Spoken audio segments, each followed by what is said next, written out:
नमस्कार, मैं हूं कुलदीप कुमार राउत और आप देख रहे हैं फॉरएवर न्यूज। क्या वाकई में मां का अपमान, क्या वाकई में बहन का अपमान से अब देश में चुनाव लड़ा जाएगा? क्योंकि ये जो वाकया है, ये वाकया बिहार से शुरू हो चुकी है और ये पूरे देश भर में चल रहा है। कभी सोशल मीडिया पर किसी को ट्रोल किया जाता है तो कभी प्रधानमंत्री की मां को खुलेआम गाली दिया जाता है। इसी पर चर्चा करने के लिए हमारे साथ पंकज श्रीवास्तव जी जुड़े हुए हैं। पंकज जी, आपका बहुत बहुत स्वागत है। क्या वाकई में आपको लग रहा है अब माँ बहन को गाली दे करके ही चुनाव लड़ा जा सकता है? इसकी शुरुआत किसने की? आप पत्रकार हैं, आप सही बताइएगा। आज ही आपका परीक्षा है कैमरे पर, ईमानदारी से, कि आप भाजपा के राष्ट्रीय प्रवक्ता हैं या पत्रकार हैं। आप बताइए, इसकी शुरुआत किसने की? इसकी शुरुआत बिहार के दरभंगा से हुआ था और वो उस मंच से हुआ था जिस मंच के साथ साथ गुजरे थे राहुल गांधी, तेजस्वी यादव, मुकेश सहनी। वहाँ से शुरुआत हुई थी। भैया, गोबर खा के ही मानोगे?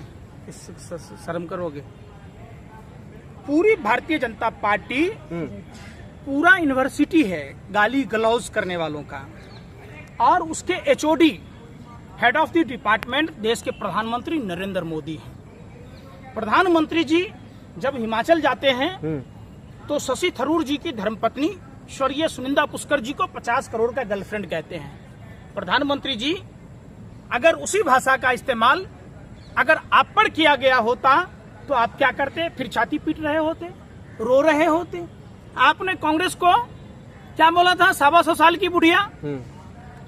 ये क्या 125 साल की बुढ़िया क्या होता है? एक लोकतांत्रिक देश में एक चुने हुए प्रतिनिधि को, एक जन नेता को इस तरीके की भाषा का इस्तेमाल किया जाता है क्या? आप दूसरी बात, आपने क्या कहा था? जर्सी गाय। आपने क्या कहा था? हाइब्रिड बछड़ा। आपने क्या कहा था? ओडीडी।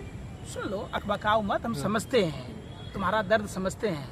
जैसे कुत्ते की पूंछ पर मिट्टी का तेल पड़ जाए तो फुदक जाता है, ऐसे ही कोई आदमी अगर मोदी जी की गलती को पकड़ ले तो देश का सारे गोदी मीडिया के पत्रकार, आप ही की वो थी रूप क्या लियाकत, राहुल गांधी को मलेशिया से प्यार।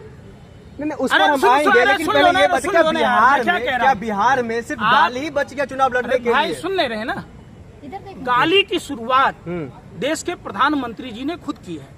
अगर प्रधानमंत्री को नैतिकता नाम की चीज है, जमीर है, तो प्रधानमंत्री जी को वो 2 कौड़ी के तोतला जो उनका राष्ट्रीय प्रवक्ता है, जो घनश्याम तिवारी को गाली देता है, जो और भी कई रागिनी नायक को क्या कहा था आपको पता है?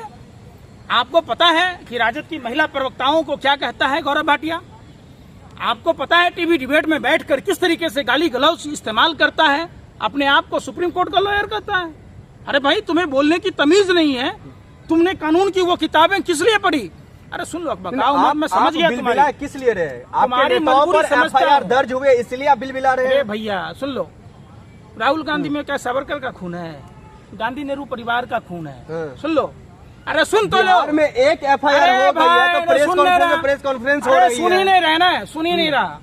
जिसके 3 परिवार के लोग प्रधानमंत्री हुए, अरे उसने देखा है पंडित नेहरू की माँ स्वरूप रानी के ऊपर किस तरीके से लाठियों का गोरे अंग्रेजों ने बौछार किया था, जिसके कारण उनकी मृत्यु हो गई।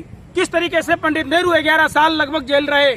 आपको पता है कि आपने इंदिरा गांधी के छातियों पर गोली खाते हुए देखा होगा।